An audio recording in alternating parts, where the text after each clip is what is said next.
Welcome to my channel Munawwar pharma. आज का हमारा लेक्चर टर्मिनोलॉजी ऑफ एनाटॉमी के बारे में है। इस लेक्चर में हम जो बाकी टर्मिनोलॉजीज रहती थी के बारे में पढ़ेंगे। कंबाइंड टर्मिनोलॉजी, जैसा कि नाम से ही जाहिर है कि इसमें हमने एक से ज़्यादा टर्मिनोलॉजी इकट्ठी या जुड़ी हुई हैं के बारे में पढ़ना है। इंफ्रोमिडाइल,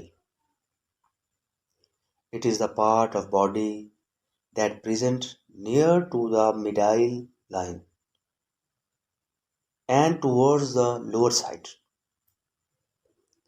यानी हमारी बॉडी का वो पार्ट जो मीडियल लाइन के करीब और बॉडी के लोअर साइड पर हो, इसको इंफ्रोमिडाइल कहते हैं। मिसाल के तौर पर जैसे टांग में तिबिया फिबोला के नज़दीक मीडियल है और इंफ्रो भी है, यानी इंफ्रोमीडियल दो टर्मिनोलॉजीज इंफीरियर प्लस मीडियल का कंबाइंड नाम है। Ipsilateral, two parts of the body that present at same side of body. ये टर्मिनोलॉजी भी दो से मिलकर बनी है। जैसा कि हम जानते हैं कि इप्सी का लफ्ज़ सेम के लिए और लेटरल इतराफ या जानिब के लिए इस्तेमाल होता है।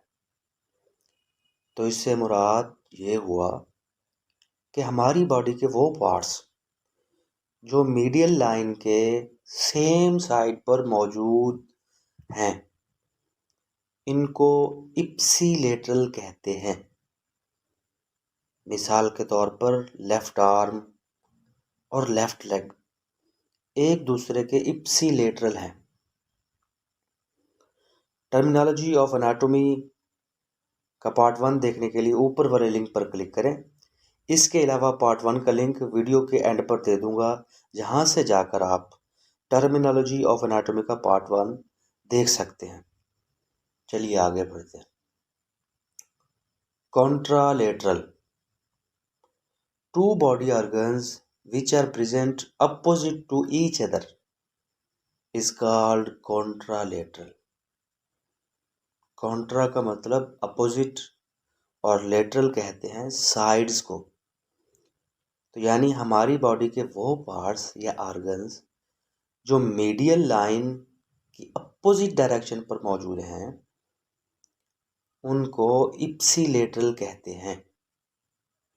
मिसाल के तौर पर लेफ्ट आर्म और राइट लेग एक दूसरे के कॉन्ट्रालेटरल हैं। बोन्स मूवमेंट टर्मिनोलॉजी, यानी जब बोन्स हरकत करती हैं तो कौन कौन सी टर्म्स जाहिर करती हैं, अब हम उनके बारे में पढ़ते हैं। Flexion, bending movement in which angle between two bones decreases. Flexion लफ्ज़ फ्लेक्सिबिलिटी से आया है, यानी अगर बोन्स लचक की वजह से जोड़ पर मुड़ जाएं और वो बोन दूसरी बोन जिस पर वो जुड़ी है जो एंगल बनाएगी, उसको फ्लेक्शन कहते हैं। मिसाल के तौर पर रेडियस और अल्ना का एल्बो पर मुड़ना, इसी तरह टांग का मुड़ना जब हम चलते हैं और हाथ की उंगलियों का मुड़ना जब हम मुट्ठी को बंद करते हैं। Extension, extending movement in which angle between two bones increases. Extend का मतलब होता है बढ़ाना, यानी अगर हम बोन्स की लचक ख़त्म करके इनको सीधा कर लें, बढ़ा लें, यानी एंगल बढ़ा लें, तो इस हालत को एक्सटेंशन कहते हैं। मिसाल के तौर पर अगर हम रेडियस और अल्ना की बेंडिंग ख़त्म करके सीधा कर लें तो ये हालत एक्सटेंशन कहलाएगी। इस तरह अगर हम टांग की बेंडिंग ख़त्म करके सीधे खड़े हो जाएं तो टांग की इस हालत को एक्सटेंशन कह दें। इसी तरह हाथ की उंगलियों की बेंडिंग ख़त्म करना, नमाज में रकू से सीधा खड़ा होना भी एक्सटेंशन कहलाता है। Abduction, movement of limb away from medial line, यानी हमारी बॉडी में अगर लिम्ब्स यानी टांगों और बाजुओं को मीडियल लाइन से दूर किया जाए तो इस हालत को एबडक्शन कहते हैं।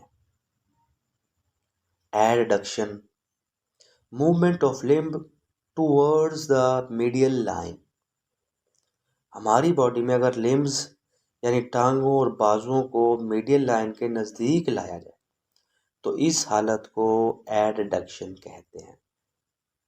ये दोनों हालतें या दोनों टर्में एक दूसरे की मुखालिफ है।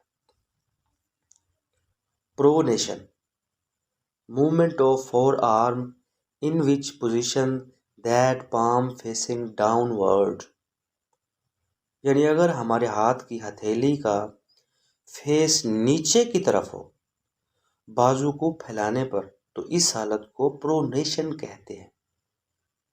सुपीनेशन, ये हालत ऊपर वाली की उल्ट है, यानी अगर हमारे हाथ की हथेली का फेस ऊपर की तरफ हो बाजू को फैलाने पर तो इस हालत को सुपीनेशन कहते हैं। Inversion, movement of sole of foot towards the medial line,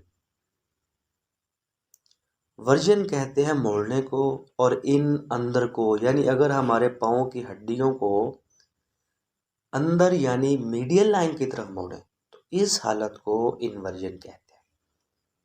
ईवर्जन, movement of sole of foot away from the medial line, जिस तरह के हमने आपको बताया कि वर्जन कहते हैं मोड़ने को और ई बाहर को, यानी अगर हमारे पाँव की हड्डियों को बाहर यानी मीडियल लाइन से दूर मोड़े तो इस हालत को ई वर्जन कहते हैं।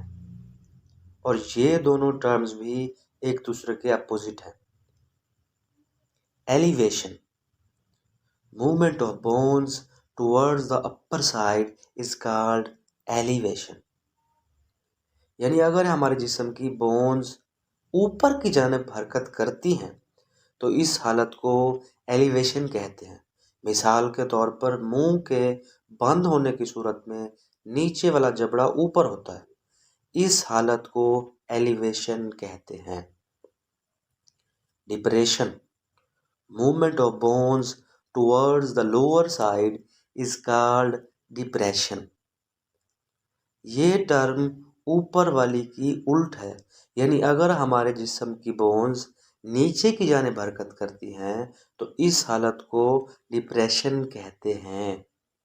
मिसाल के तौर पर मुंह को खोलें तो निचला जबड़ा नीचे होता है, जिस हालत को या इस हालत को डिप्रेशन कहते हैं। Plantar flexion, movement of the sole of foot in which angle between foot and leg increase, यानी अगर हमारे पाँव के तलवे और उंगलियों की हरकत को करें और पाँव को टांग से दूर ले जाएं सामने या इंटीरियर साइड पर तो इस हालत को प्लांटर फ्लेक्शन कहते हैं। मिसाल के तौर पर जब हम पंजों के बल खड़े होते हैं तो इस हालत को प्लांटर फ्लेक्शन कहते हैं।